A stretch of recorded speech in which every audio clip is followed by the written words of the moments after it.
북한은 이번 하노이 회담에서 5개의 대북 제재 해제를 요구했다고 밝혔습니다. 이 5개 제재가 실제로 북한 경제에 미친 영향은 어느 정도였을까요?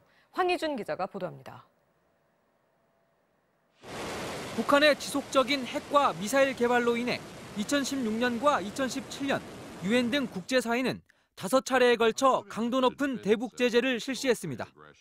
유류 공급을 크게 제한하고 해외에서 달러를 버는 북한 노동자들을 모두 돌려보내기로 하는 등 유례를 찾아보기 힘든 높은 수위였습니다. 주요 수출품인 섬유 제품, 수산물 등의 거래까지 차단당하자 지난해 북한의 대외 경제 지표는 크게 악화됐습니다.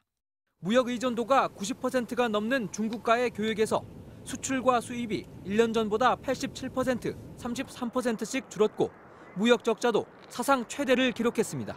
지금과 같은 기조가 계속 좀 지속적으로 유지된다면 사실 굉장한 부담이 될 것 같아요. 수출이 굉장히 줄어들어서 외화 측면에서 부담스러운 측면이 있고 이 같은 대북 제재는 내수에도 적잖은 영향을 끼친 것으로 보입니다.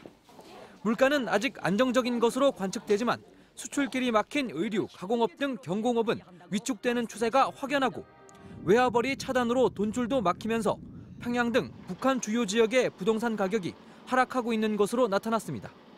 2016년부터 시작된 국가경제발전 5개년 계획의 달성을 위해 대량 전략 수급이 시급한 상황에서 대북 제재 영향으로 각종 에너지 자원 수입에 제동이 걸린 점도 부담입니다. 올해 사회주의 경제 건설에서 나서는 가장 중요하고도 절박한 과업의 하나는 전력 생산을 획기적으로 늘리는 것입니다.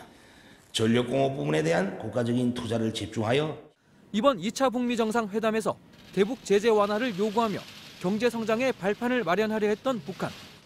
하지만 회담이 무산으로 돌아가면서 강도 높은 대북 제재의 여파도 당분간 더욱 심화될 것으로 보입니다. MBC 뉴스 황희준입니다.